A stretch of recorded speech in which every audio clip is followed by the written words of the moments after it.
Boom, you are live. That's what it says. Greetings, Arthur. Wow. Phenomenal vibe, phenomenal pleasure. I'm so excited to have you on. It's been a while, too. We've been together, we've been reasoning together, and it's always been a great vibe. So I'm very delighted to have you here tonight for me, today for you, because you're in Australia, so it's early in the day for you. Me, it's dark now, so but we're gonna shine light into the darkness. Yeah. So yeah, today Oh, I our love. topic. Yeah, today our topic. We said we were gonna dive deep right in. We're not gonna reminisce the past and all the talks we've been doing together. So we're just gonna dive right in, and it's the super consciousness connection. Now, if I just give you a little intro, what I'm sensing, where you want to go, because there's nothing scripted on our side here. We just talk half an hour together. Arthur called me and he said, "You want to jump in now?" I said, "Yeah, I'm in." That's the whole thing. When I'm called to dance, I freaking dance. We've There's done that no before, haven't patience. we? We've done that. We've actually made Yeah, it yeah, ad libbed and just gone for it back in the old days. that's it. What you said, the super consciousness, is actually true because it's a super intelligence connection, but that super intelligence is consciousness. It's what people refer to as God, but actually it's life. It's really life. It's just what I look at. Everything is life, and there's no beginning to life. There's no end to life. It's always life. Always comes out of life. Comes out of life, and it's eternal. And everything else that's confused, all that is what's gone against that super intelligence, which is fiction. To simplify it all, it's life and the system being fiction. So we have a connection with a natural connection with the super intelligence that we were meant to be raised up amongst it, which is nature, which is all the living things, which is what expands our access to the super intelligence, where that's already built into us opens up more and more and more through the stimulation, through that stimuli. That's what we're meant to have, but we are being raised by fiction. And the scale of fiction is still beyond most people's comprehension, but we'll try and touch on some of that from how I perceive it. So, including the alphabets, all the definitions, the meanings, the words, the letters, the scripts, all that's fiction. So, everything we define is fiction. Everything that's defined to us is fiction. Our direct sensory connection with life, the senses, is all around us. That and our true consciousness or that super intelligence is all around us. It's not in here. This is a lie. What we are doing in here is imagining fiction that was defined to us. We're accessing the storehouse of everything explained to us, everything that was done to us, including all the trauma and all the harm, everything else, all that's fiction. And so we are accessing that and using that to create stimulation, but we're stimulating the fiction, the darkness. We're not actually stimulating the superintelligence. So that superintelligence connection has been severed quite badly by um, a fractured reality. It's a shattered reality. Every definition being a piece of fragmentation that's had us pull apart from the superintelligence that we are or meant to be. So that's a very brief nutshell of that perception. So that's what I want to get into Yeah, talking about. and Um, just for to enter the talk, a lot of the times we want to feel stuff. We want feelings from life. And there's a whole range of feelings we can access. Now, I want to feel the super consciousness. I want to well, feel the God essence or whatever you want to call it. And I well, think it is possible to feel it, well, but you you already have are to because experience it with intention, right? it's very interesting you bring this up because that's so to me that's very spot on because the feeling is the substance of that super intelligence of that consciousness. It is you can touch, taste, feel, smell, hear, see that consciousness. What you talk about feeling. So it lives. It's called life. That is what you feel, life itself. And that life through the senses, the stimulation of senses, touch, taste, feel, smell, hear, see, sight, sound, is what you're feeling. So without reminiscing old talks we had, thoughts in itself don't exist. They're just imaginary imprints of definitions or ones that we've added to those fictions, and we are perceiving things through the imagining, through the imagination. So we spend a lot of time practicing 24/7, raised in the system, imagining feelings that don't even exist. But because we've done it for so long, we have become so assimilated to our own projection. It's our own placebo effect we've done to who we are. And because everyone else around us is also doing it, the feelings that we are accessing for stimuli is fiction. And it's the severing from the superintelligence that we also feel because we sense it, because feelings are sensory, they're senses. The senses are not here, like they're not all over us. It's all around us, it's everywhere. And we're part of what's everywhere. So when we're observing a life form in nature, like a butterfly or a bird, our consciousness is that feeling is there, observing it, experiencing it. So the more that we can connect with life, with a butterfly, for example, the more the information from that butterfly is coming to us. And so that stimulation is what inspires the superintelligence that we're accessing and opening up more and more and more. So from being a little thing in the womb to expanding, we already had it all built in as we were little, but now it's all opening up and expanding. All that incredible superintelligence that's built into all of life is manifesting by our own stimulation. So when children are brought up in nature, undefined, well, we're not teaching children how to think and feel. When we're not doubting, we're not distrusting, we're not living in the fear or being concerned about how we look to others and how we should fit into some modality, which is what the system's all about. We allow children, we're allowing life to expand their uniqueness and originality in the here and now, in the moment, in the eternal here and now of life. And that is the feeling. And you want to have more of that feeling. Well, it's just a matter of disconnecting, or at least being conscious enough to listen to what we're thinking, because it's telling us what we're feeling, because all thoughts are feelings. There is no separation between thoughts, feelings, dreams, be it fiction or life. So we have separated through our participation with fiction, because we were taught A, B, C. Now let's remember that again, children. Let's repeat it, A, B, C. And then we start forming words and the meanings attached to the words. And we're observing our parents because they've been brought up with the ABC, regardless of whatever alphabet language they may be talking. The definitions and all that coming from them are fiction. And if we access that and store it, it becomes that fake, what we call the ego, the person, what they call the person in law, or the straw man, or the agent in commerce, whatever you want to call it. It's just a storehouse of unnatural feelings we're living out of through volition, through our willingness, through our acquiescence to comply to that history, the history of everything that we've been taught by everybody else. And that is an unnatural feeling in an unnatural alien world. It ain't real. So who we really are is not in what you and I are even talking about right now.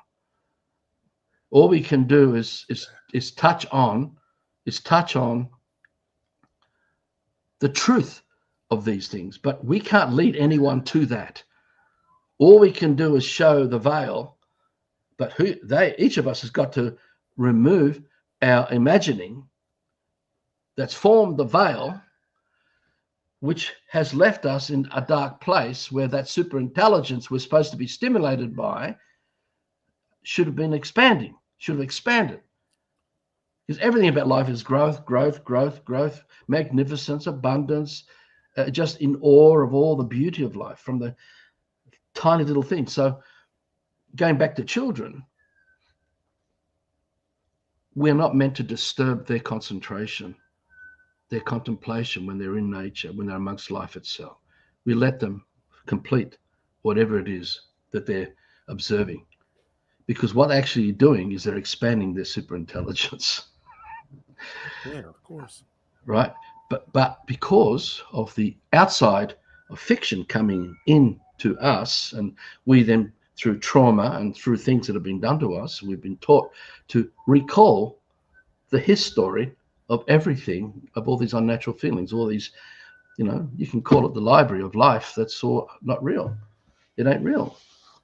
And so we live like ghosts in our own vessels, and we're drifting in a well, In it's a all sea of manipulated. nonsense. I'm just jumping a lot of things here at the moment, but the system to me now is like a mosh pit. It's like everybody's caught. Like that's what you call a suburb with cities and skyscrapers and apartments and that, and just everything is so condensed because they really believe that's their perception of reality. That's who they are. And they don't know how to step apart from it and access that super intelligence, realize, hang on, I'm not only that. So the way forward is to recognize what isn't the superintelligence. What is that nonsense, that what we call fiction, recognizing it. Now, they come up as there's so many different feelings. Now, see, for example, nature doesn't teach us about hatred or dislike in that way. It doesn't teach us fear or uncertainty and distrust and all these other destructive emotional feelings that we communicate through our thinking, because that you look at all that intellectual information of what we're thinking, that's Hollywood coming at you. That's the internet. That's all the books. That's all the media. All this it's a mosh pit of just fighting inside your head, trying to get to the front. We want to get to the front, try and get on the stage and be who we think we are and fulfill what we want to do inside the system. Have our time in the limelight, in multiple different ways. But all of it is fiction. It's not our real life. It never has been, and it never will be. So the superintelligence connection is life, is nature. And the more that we can calm down, stop listening, the more we can open up that superintelligence that we feel by being evoked in nature, because when we are raised in nature, we are evoked by it. And that stimulation is what expands, that natural synthesis of life.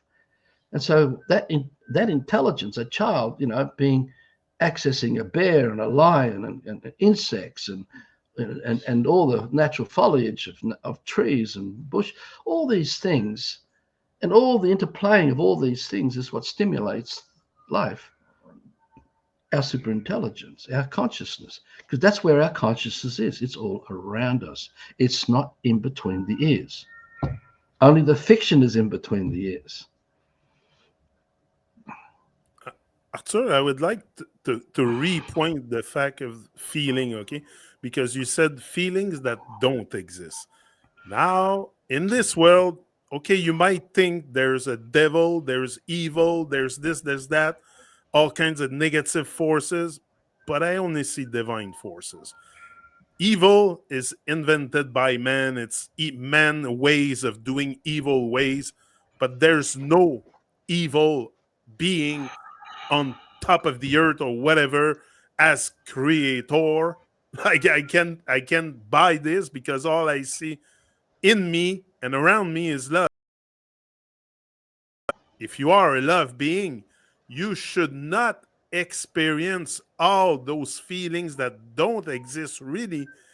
Because if you are what you're supposed to be from a child raised in nature, born in nature, like you always say, you wouldn't even have the feeling of envy, jealousy, greed, all those low vibration feelings that most experience every day, all day, because they're not in that super soul, super consciousness, super intelligence state.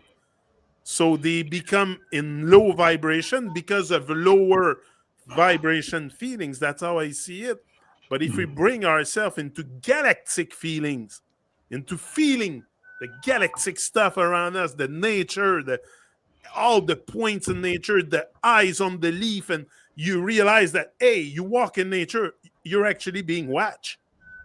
So this is very potent what it can do to a being.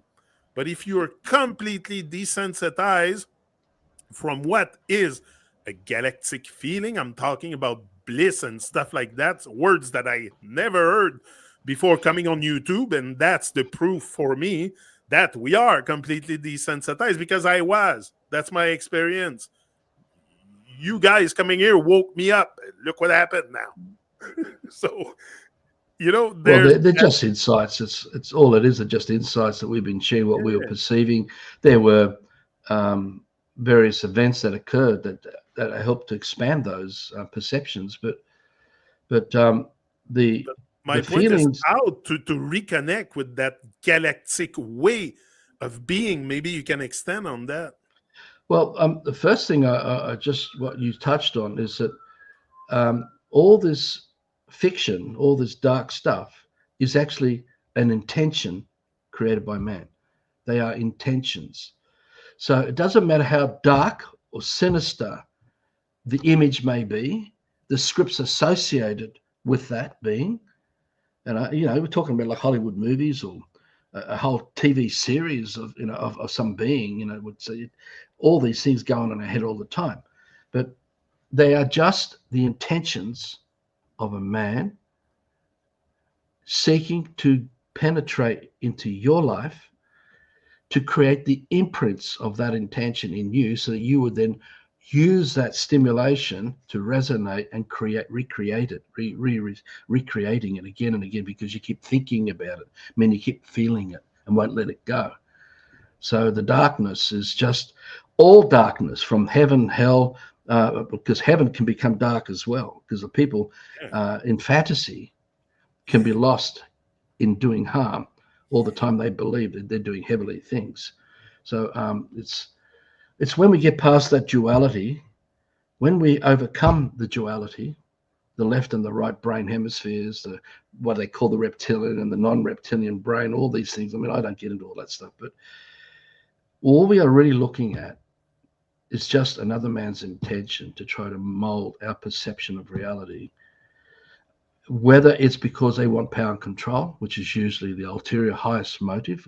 You look at the hierarchy of the compartmentalized of the system within the cults. You always have someone at the top who acts as the god, the god of that religion, or the god of that institution, or the god of that society, or the philosophy. Now, that God, or what we call God, the letter G just means the highest power, the highest authority, overseeing whatever it is that they believe they have power over. Right. So, you can, with Christianity, you'll have a priest acting as the representative of the God of that fiction.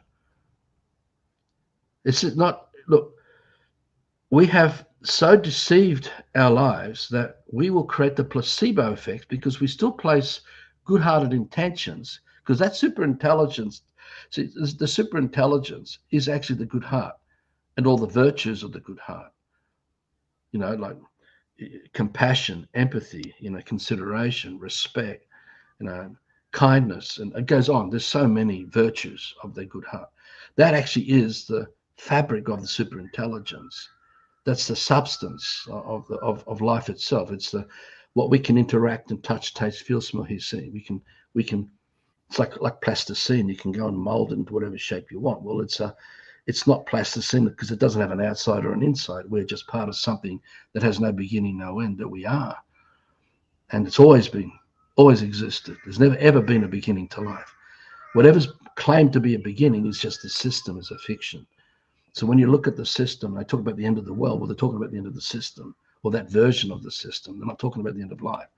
Even though we may try hard to corrupt it, to corrupt the superintelligence, it's sufficient to try to destroy what we call Earth, and nature, and wipe it out completely. We have this free will capacity to do that too, because our free will is unlimited.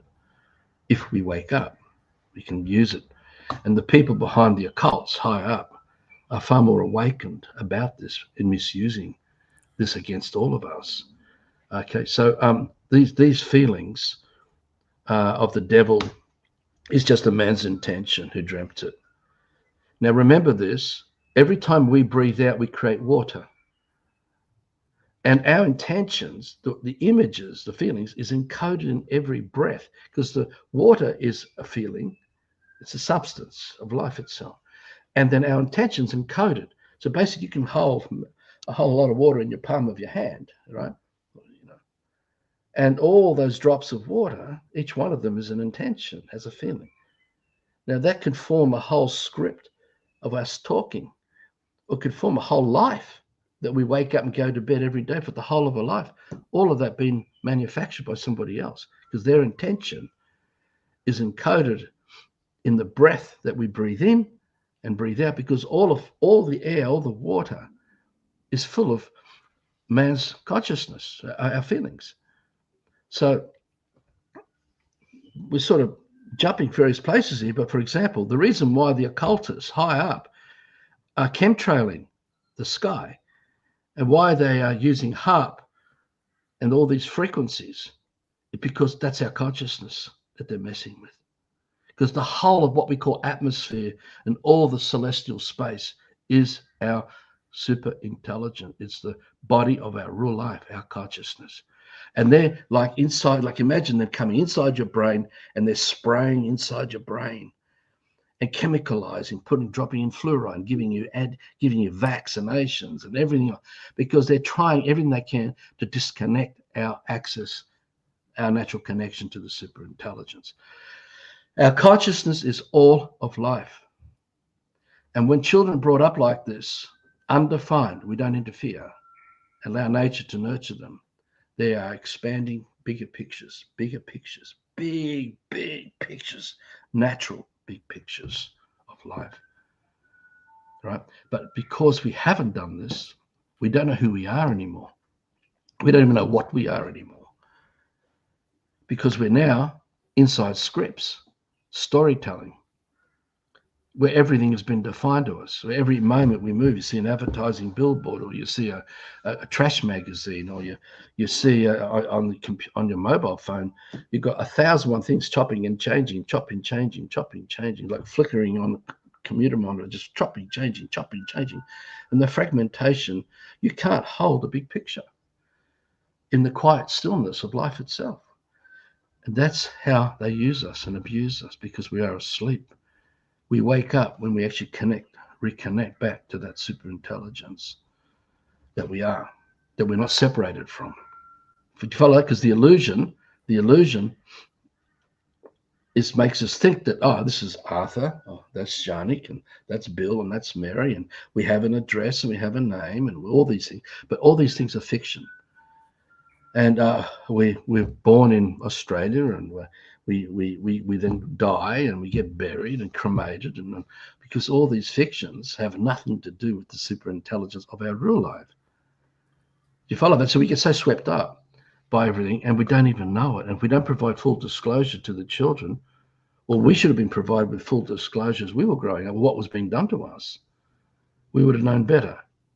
So in a nutshell, it doesn't matter what we talk about, because it's fiction. Even all our good-hearted sentiments are fiction. When we truly wake up, we are in the natural silence of our power, because we know who we are. And we don't need to prove anything to anyone I like this. anymore. Yeah. And we don't need to validate anything to anyone anymore. There's nothing to justify. Just Just justify. justify. Yeah.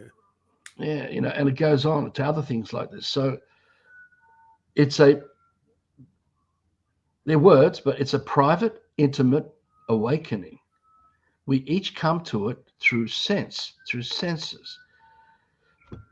being able to not listen to all the seduction coming at us from within us, from that history, his story, her story, what's been done to our vessel since we appeared as this life, and from everything coming out and around us to stimulate. So you look at the occults, they stimulate 9/11, they stimulate Corona, they stimulate disturbances in the economy and going up and down, and with inflation and depression, and because there's no certainty. It's all uncertain. Why? Because only in the fiction of uncertainty can you still remain asleep if you get caught up in the waves of chaos, of all these things coming at us. So everything going on social media, everything is this uncertainty, this distrust, this fear, because that is what's behind the unnatural feelings we feel as system life. You follow that? I mean, it's none of it exists. You can't go and visit money and talk to money. You can't go and visit the Supreme Court and talk to the Supreme Court. You can't go and talk to a man acting as the Supreme Court, or a man acting as the maintenance worker of the Supreme Court, or a man acting as the cleaner of the Supreme Court, or acting as a librarian or file pusher, paper pusher. You'll never, ever talk to the Supreme Court or Macquarie Bank or Hollywood or television or internet or government, because they don't exist. So look,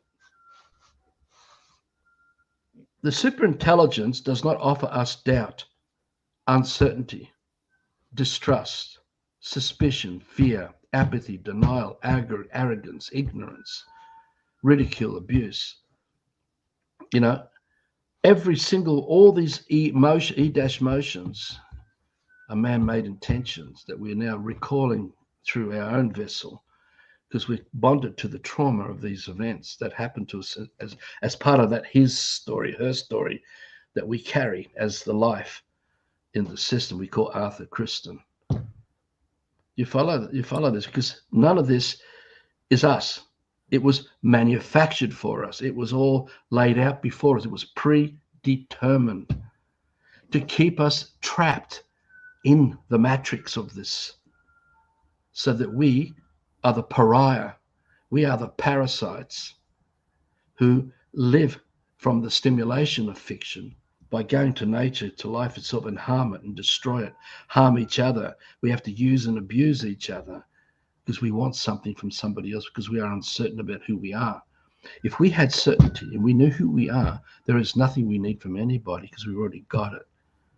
So, for example, a journey towards freedom, a journey towards consciousness, a journey towards life, or a journey towards happiness does not exist.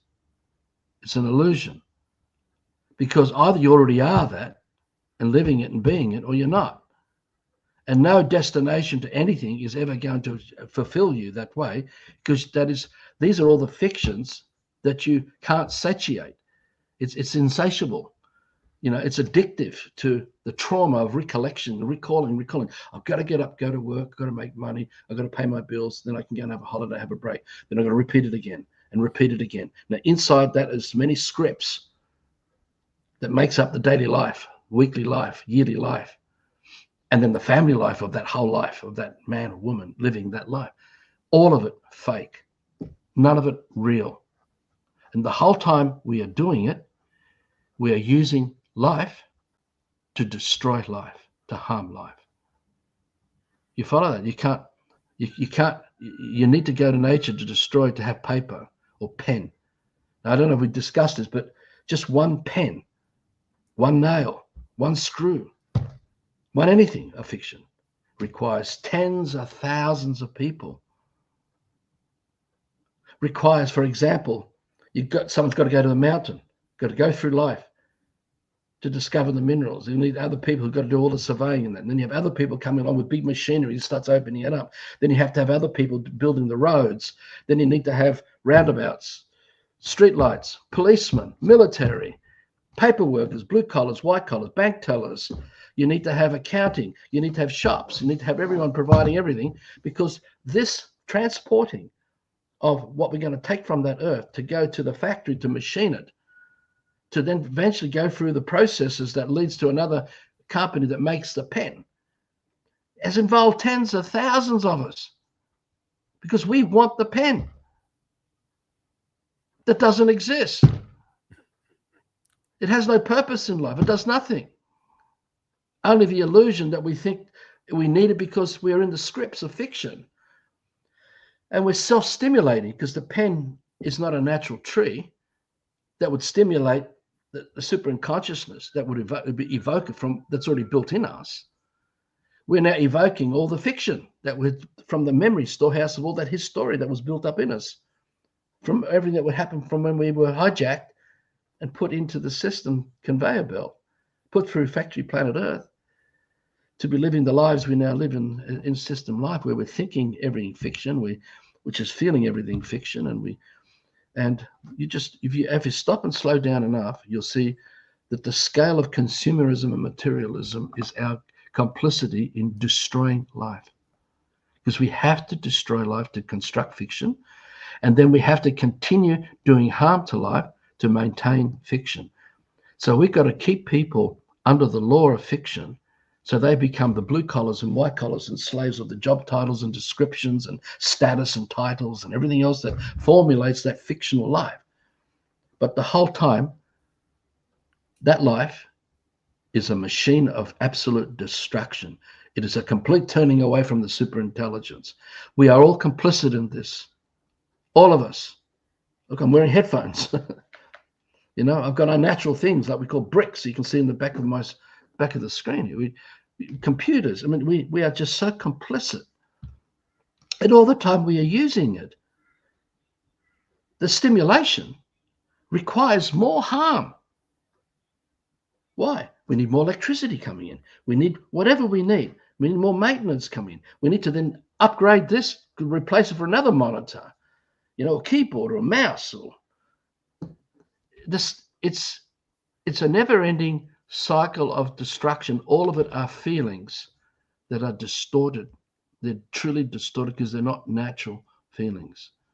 So even this language we talk is an unnatural feeling, because it has no place with the superintelligence of life itself. You follow that? Like there's nothing of nature that does this, what I just described there.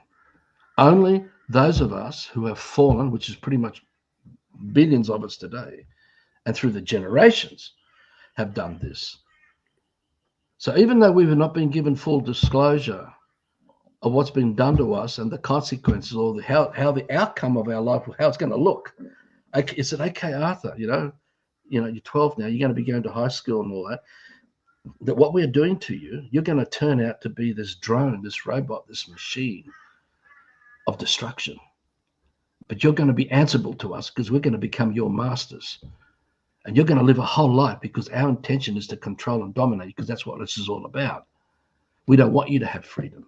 That's why our predecessors invaded your ancestors' tribe, where you, the descendants, come from, your original motherland.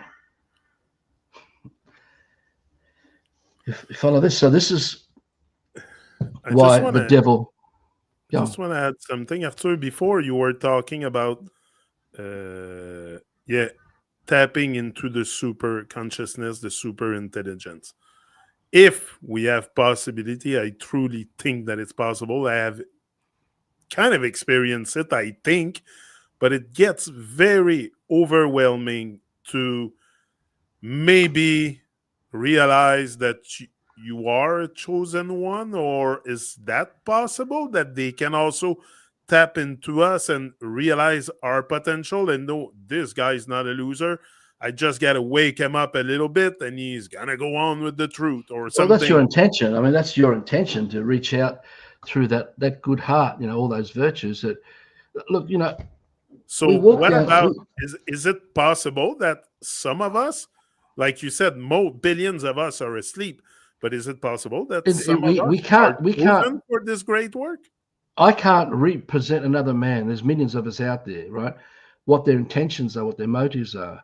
But generally speaking, when you are working from that good heart and its virtues, and that is that super intelligence that we are, and we're living that life, our ability to reach out and forgive, and our ability to reach out and embrace and nurture, ability to go out and to inspire, anyhow, to try and provide some kind of, like in my case, I use a lot of etymology, a lot of phonetics, and a lot of, I guess what I do a lot of explanation. I use symbols and things, try to describe imagery, right, to try and help people maybe work it out in their unique way, because they've got to work it out. I can't work it out for them. That's been one of the major difficulties of starting Love for Life all those years ago.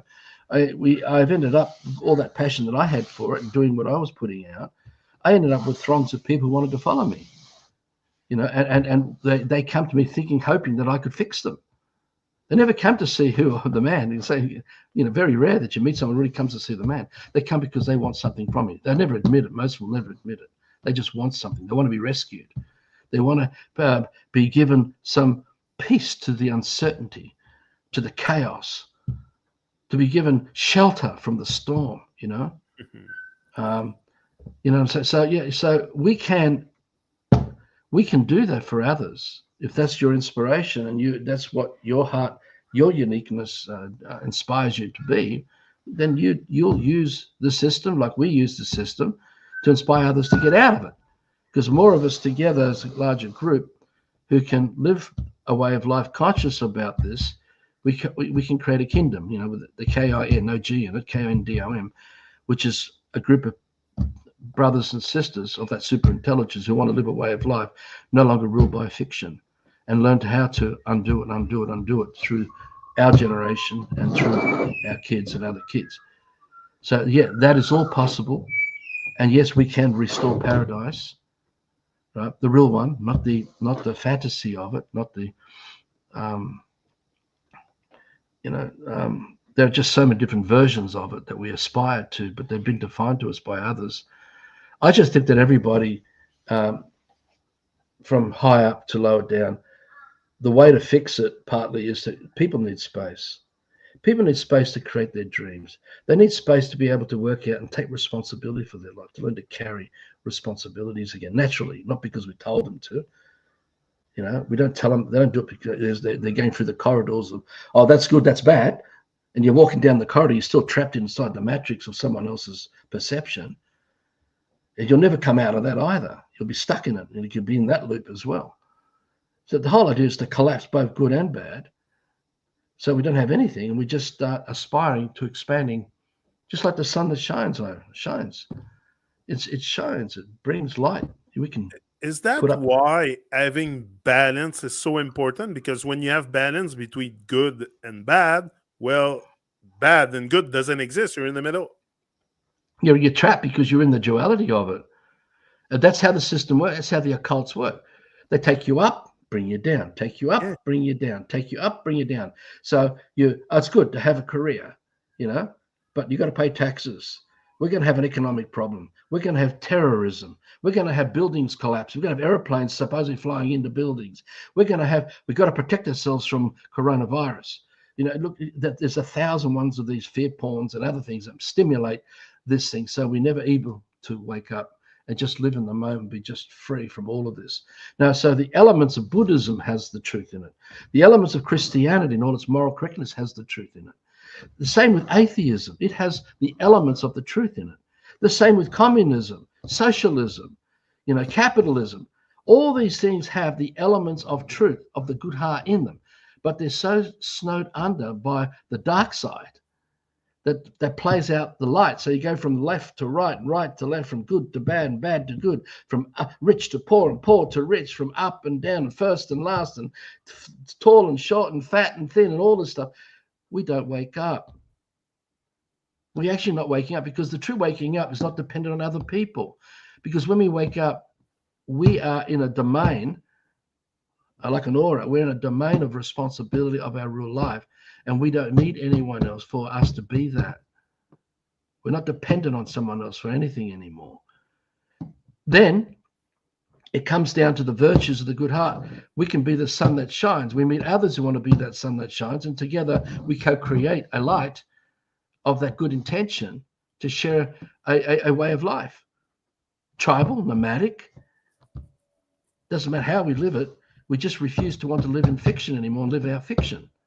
So I've said a lot in this first whatever half hour, whatever blah blahing, but in a nutshell, we cannot journey for anyone else's life. We have to first wake up to this. We are not responsible for anyone else's life because we can't. Otherwise, that's a drone, that's a robot, that's a slave, that's a cult, that's being cultish. All those things come into play. All we can do is be it and live it. So long as there's a living example, others can sense that, they can perceive it. So the idea of creating a kingdom village that we're into is to create a living example for other people to come and experience. Wow, look at these family, these people living together. They have no government, they've got no court, they've got no rules of law in that way. They have no money. They're just, their life energy is strong enough that they can carry the responsibilities where everyone is living for the village, everyone's taking care of the village, and the village is taking care of everyone. And so that energy we're putting out creates the paradise. Because, you know, when you're conscious, you'd never dare to deny someone else to have some space, you know, whether it's a hectare or whatever it is, where they can have their dreaming. And then another one. So people need to have that space. And then when people are happy, naturally, you can't lead people to happiness, right? You can't lead people to joy. That's all fiction. When people can just learn to let go and start being it, meaning they've removed themselves from uncertainty.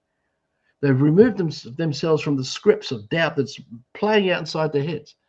They've been able to slow everything down enough to listen carefully. Oh, God, that mortgage, that rent, it means that I don't have freedom on the land that I am on right now. I need to go and work to have fiction so that I can have a roof over my head and put food on the table and get my kids through school and do all these other things. The whole thing is that journey through fiction, which never is paradise. We're not living it here and now.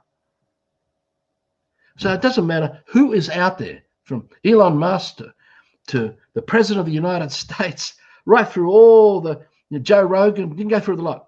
They are all caught up in the fiction. And they can only offer more fiction. And everyone who's hoodwinked and stuck into it, bless their heart, they may not even be conscious of what I'm sharing here. They may not truly know the truth of what I'm sharing here. If they do, it makes them incredibly sinister, incredibly malevolent. Yeah, exactly. And there's bound to be a few people, right? Because fiction can't do anything by itself. The knowledge that forms fiction requires some man who has to hold it and carry out all that information. Like if you see it, look, I've talked about this in the older videos. It's like a dead corpse, corporation, private corporation, dead corporation, right? Everything fiction. You're walking and you see a dead body on the road before you, and you want to animate this dead body. You have to pick it up and perform its leg movement, its arm movement. You've got to be able to move its tongue. You've got to be able to open and close its eyes. You've got to do everything for it. Now, that's exactly what a robot is, right? So that's AI, artificial intelligence. That's what fiction is. So if you look at it carefully like this, we have to perform everything for the fiction. It doesn't matter whether we create a sophisticated software with algorithms that plays out as if it's apart from it. It's not. It's still a man behind a computer screen. It's a man behind an office. It's a man behind a throne, man behind a temple with the intention to see all this manifest and to seduce as many people they can suck into it, to be caught up in the fiction. Because it can't do anything for itself. Fiction never, ever can do anything for itself because it does not exist. So, you know, if you want to put on a stage show of Alice in Wonderland or Superman or whatever, they're all fictions. You have to have enough people who already accepted the scripts, who believe in the feelings of all these things, who were willing to labor to create the props and the stages and all the costumes and write out all the different storylines and stuff. Then you need actors to perform the different characters within it. But all of this is fiction. It wouldn't matter whether you had 100,000 people clapping at the end of a brilliant Alice in Wonderland. Little Mary who performed Alice is still no proof that Alice exists. It's only the only thing that exists is a man, Little Mary, before us. All right. So this is the true awakening, is to wake up to all this. We are the ones performing all fiction. So even the horrors that were done to us. I mean, I grew up sexually abused. I didn't know I was sexually abused. I discovered through the life work that I found out that I was sexually abused, and through the body experience, and the amount of anger and rage and things that I had in me from what happened to me as a kid. So I had to represent the anger of whoever directed that anger into this vessel, that I now connect with and recall it and perform it. So I'm using the stimulation of fiction to evoke it, so I can walk into it and experience the anger again and again and again. Or misery, or loneliness. Nobody loves me. You know, it goes on and on and on and on. It's staggering. But when we wake up, all this just collapses. And what's left is a man standing on land, truly free, peaceful, but no words. Doesn't need anyone else. Doesn't need to follow anyone else. Doesn't need to be followed. Now that is the true heart, the real power of life itself. That's what we were meant to be, which is built into all of us, and we still feel it. We still sense parts of it. It's just the shattered reality of so much pixelation and fragmentation of little definitions that have formed into millions and millions of disturbing things going inside our head and in that his story that we've accumulated. And we present that his story, oh, this is Arthur Cristian, and, you know, Arthur has an ego, because I had a whopping ego, and surviving life. And I had to make myself be seen by other people. I wanted to impress other people. I wanted people to notice me. I wanted to know that I had a sense of belonging, that I felt right, that I felt like I was achieving something, and that I would be looked upon by others being someone worthwhile, that I was a good citizen. Not that I ever really was. I was always a rebel. But, you know, what I'm getting at, like, I'm only touching on little glimpses of these things. All of this is fiction. It's a lie. It ain't who we are. None of us who we are. I just want to point again to that balance thing, because you said people need space. And really, I think to live in balance and harmonious way here is find that space between the thoughts. That's where the balance is inside your brain.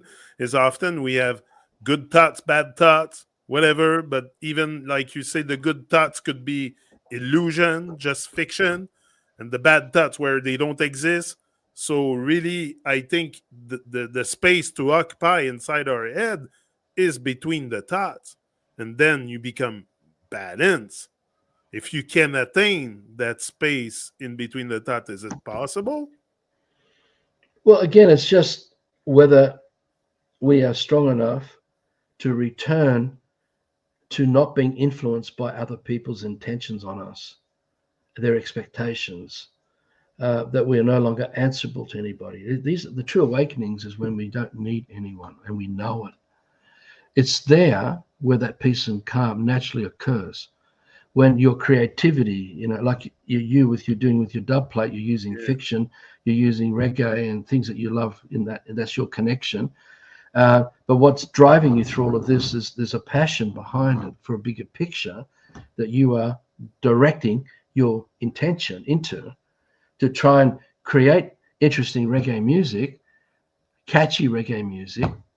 What doesn't matter how it goes, how you're offering of that, it might touch someone somewhere one day, somehow. May have already done thousands of people like this, you know, they've got them to begin to journey into other areas of thinking they never even thought about, to realize, my God, I've got to stop all this. We have to end this. Like people are on an iPhone or a Samsung Galaxy And every moment there's another thing happening. And it just changes and changes and changes and changes and changes. And the pixelation, the amount of disturbance to that true peace, because that peace is the true power, the natural one. It doesn't play with anyone else, of who we are. And that peace and calm is what everybody needs to have, that space. Now, it's difficulty when you're bringing that his story of all that trauma, of all those years of being stimulated by ego, E-go, E-motion, E ecclesiastical, meaning the high priest's intention to reach into your domain, penetrate through your vessel, and imprint you with their power, their interests, their things, to get you to start focusing on that and start forgetting the natural one that you're really part of. None of that's even spoken about. It's all done anyhow. It's all done through blatant, like we talk about a vessel sailing on the seas of alphabets. The vessel doesn't exist. The sea doesn't even exist. But we have all been given a birth certificate. That person that's going to form his story, the holding of all the memories of all these unnatural feelings that we talk about and intellectualize. They're all unnatural feelings of fiction. All of it's just fiction. Just make it simple. There's life and anti-life. There's life, and that anti-life is fiction. There's life, and then there's that anti-Christ, because Christ is life. Life and Christ, one and the same thing. And anti-Christ is fiction. So you got, in the analogies, you got light and dark. Now you need both of them playing out to keep you trapped in the matrix. You got to have the fear of hell and the fear of God and or whatever fantasies that we play out, because it doesn't have to be just a fear. It can be just the illusion and delusion of something out there that we believe is real when none of it's real. And we'll create our own stage with others who get caught up in the placebo effect. We'll, through our breath and through the images that we hold, we'll put it out there and create a simulation, a hologram that we call a cult, or we call it a political party or a movement, or a breaking away from one movement to another movement. And the whole history, his story is full of this stuff.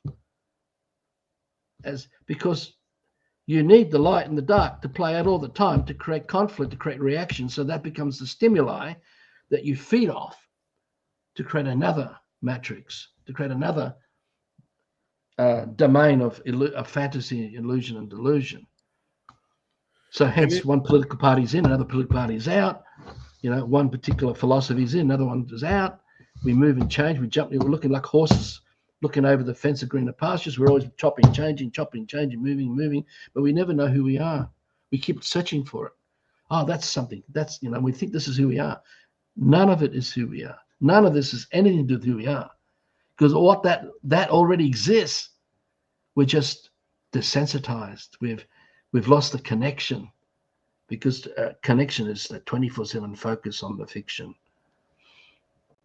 the whole system life. Yeah, no, for sure. And that super connection, that super consciousness, super intelligence is there. I think the proof's in the pudding. Look outside in nature. If you don't think I'm right, just observe and you will realize there is super intelligence at work. Now, is it possible also to read? Hey, hang on a sec. So, one of my daughters has just come home and the dogs are barking. Okay. I'm live doing. Thanks. That's a mobile super intelligence just going past me. So is it possible to also extrapolate our senses? Because I think we have more than 5 senses. Now, when we're stuck in the dark, in the matrix and stuff, you might just think you have 5 senses. But I think it goes way beyond 5, probably around 12 senses that we can experience and feel. Let's take it further. Every life form is unique and original. So what you sense is with that life form, and then with another one is another something you sense. So it's uncountable. It's beyond numbers here. Sensory is just the intelligence of the true godliness of life that we are. So we don't become precious and try and define into a box and say, like, I just use touch, taste, feel, smell, hear, see as just for people to try and access the idea of this. But when we wake up, you can't define the senses. It's uncountable. It's beyond our comprehension, man, because every life form around us offers a stimulation that's different to another life form. Even if you have the same yellow daffodil appearing in 5 different places you're looking at, each one offers a different stimuli to our sensory experience. So that each one of them is a different sensory experience, right? And it's changing. Life's always changing. So we don't live in the scripts of what someone told me that's yellow and that's a daffodil, because that means I can't sense anymore, because I'm still caught up in the fiction in my head, which is creating the veils. It's like a potato sack you put over the life form to shroud it in darkness, so I can't feel it anymore. I can't sense it. I've only got his story in my head about, oh, it's this and it's that, and it's part of this and it does this and that, and that's the whole of science coming out and all those scripts of science. So you can't define senses. Senses is not an individual. It's not an individual thing. It's just an imprint. It's a stimulation of life itself. Even animal senses, you can exactly. You couldn't put, when a dog comes and sniffs our butt, as I mentioned, you couldn't put all that information of that big picture. You couldn't even house it in all the libraries, because the dog picks up such a big picture with one sniff. So the senses of that is different to the sense with the cat, and the sense with a different dog, and a sense with them. It's always changing. So it's not about remembering everything, which is what we're taught to do, which keeps us shut down. It's learn to set that aside and start experiencing the stimulation of life, that super intelligence all around us in the moment of the eternal here and now. That's eternal life now. And that's what we're part of. And it's that carries on forevermore. But the fiction that we peeled away from that superintelligence doesn't. It's already dead. It can't carry on. So the fake personality, I'm a Christian and I believe in Jesus, and I've already got Jesus in the afterlife. It doesn't matter all the imprints and images and healings and experiences and encounter everything. We create everything to the experience. No matter what the experience is, it's always a man to the experience. We are the only ones to the experience. So say, look, apologize, jumping, this is another of those older themes. When we talk about aliens, it's a man who's talking about aliens. If we're talking about UFOs and all that stuff, it's a man talking about it, or was a man that made them and didn't provide full disclosure to everyone else that they made them, but it is man-made. It's all man-made. It's all staged. It's all props in the scripts of unidentified floating objects, or aliens in another world, or reptilian shapeshifters. Whatever we are experiencing is at the effect of another man's intention. There is no thought that you could ever experience. There's no idea that was not created by a man. No matter what you experience, it is a man who created it. And because we are impressionable, because of the water that we're part of, that consciousness, that superintelligence, we can be accessed and be gotten at by so many other stimulation coming at us, evoked by other men and women. So you can get caught up and join a new religion by that, thinking this is the right one, or believing you're doing the right thing. And you can have a lot of good-hearted sentiments all caught up in it. But it's still a fiction that keeps you trapped. So you're still shut down in spite of whatever good-hearted sentiments are happening and playing out. And that's what's made people so weak and powerless, because they don't realize the relationship they have with fiction that's harming so many other people that they don't want to look at. I'm saved. I'm going to the afterlife. I'm going to be sitting by the side of God and my Messiah, Jesus. But in the meantime, they don't want to look at all the materialism and consumerism that they're caught up in of system life, where they are completely devoted to destroying everything to prop up the fantasy of their afterlife, even though they may experience the healing. They may experience a form of peace But we can create anything to our experience, but it still be fiction. But if we're not smart enough, we won't see it for the fiction that it is, which which becomes apparent. Going back to one of the questions you asked me, when we realize the fiction and we can see it for what it is from the bigger picture, we can learn to undo our life from that. Stop giving our energy, stop relying on that to stimulate our relationship to that fiction, to that script, to that story, to that religion, to that cult, to that business, to that economy, whatever you want to call it, political science, whatever you want to call it. So we are we are caught in the good and the bad that was man-made. We're caught in the good or bad of every story we've ever come across. Whatever's been thought about, it's a man behind it. There's never not been a man not behind what we are experiencing, because we are the only ones here. We have only been the only ones here. You can't go and talk to a race of aliens. You can talk to the Okay, placebo. You can I talk to the placebo effects of aliens. I get it fully, Arthur, but how do we explain the crop circles? Again, you only notice that crop circles only started appearing since technology came along, since the 1800s. We haven't had any records of any that I've ever come across. We have to look at the intentions of what we've created. Look, for example, if our intention is such to create a beast phenomena, we call it the system, and gave it its own power, we can feed all the fiction that we are living from, all the emotional stuff, with jealousy, anger, rage, suspicion, fear, doubt, uncertainty, distrust. It only goes, right? All that. We can feed and direct all that into the system beast.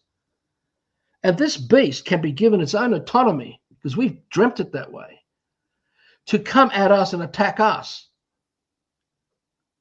and get at us through all the demonic stuff that it has to offer, because we dreamt it that way. We gave it that intention. So if we can connect with the high levels of the occults, with these high priests and what they intended, because I can't, again, this is something people have to work out for themselves. All alphabet languages and all the scripts that come out of it was all produced from ritual sacrifice through bloodletting and blood libel.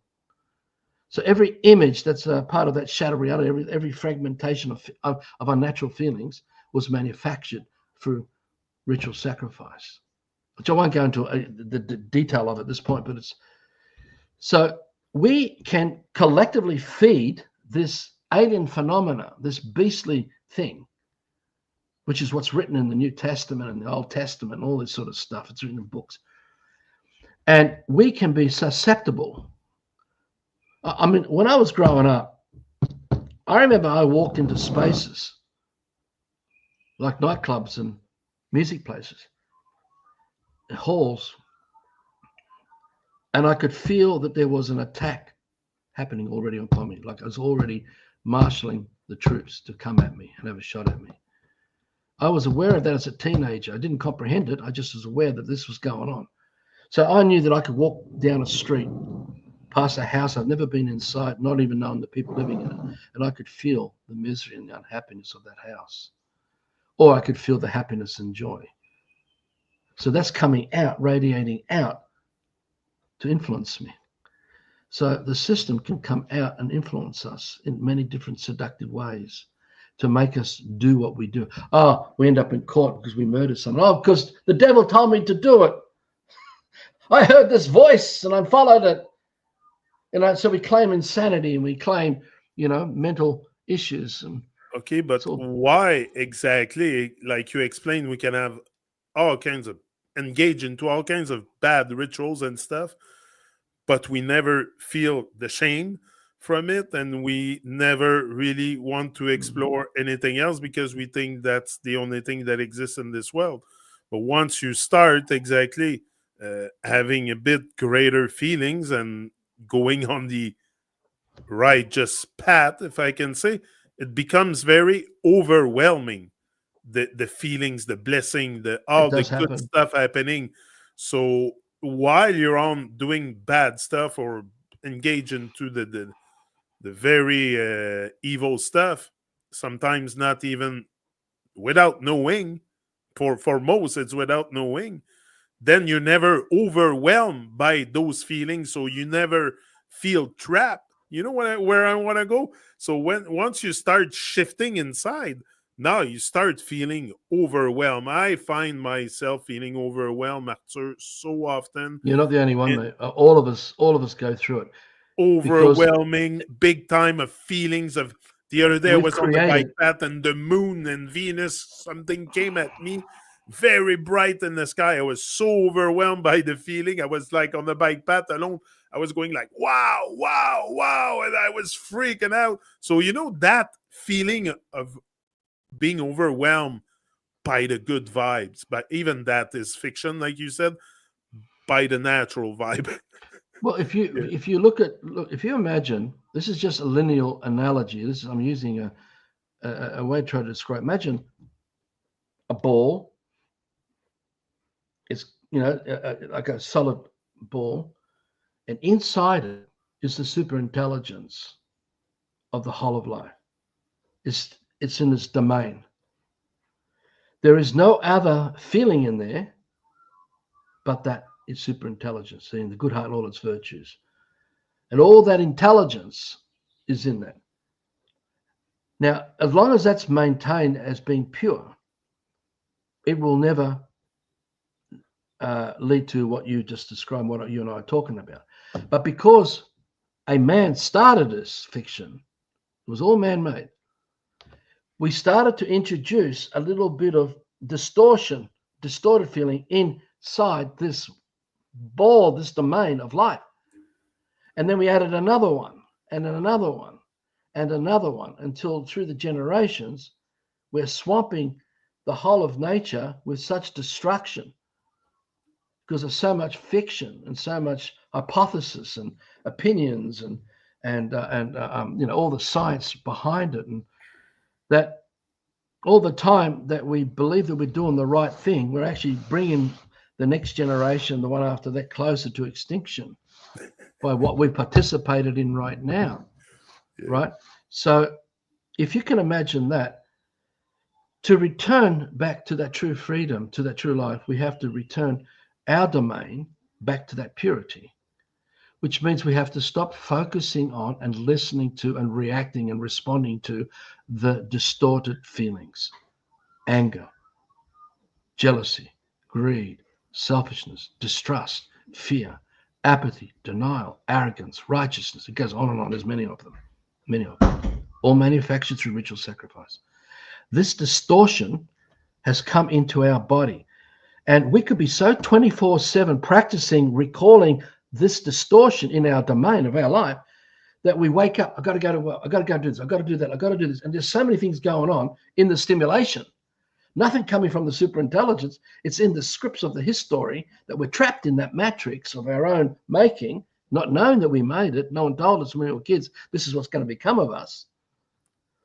That it comes overwhelming when a moment happens where somehow we can just step aside from that darkness and start to experience the incredible magnificence.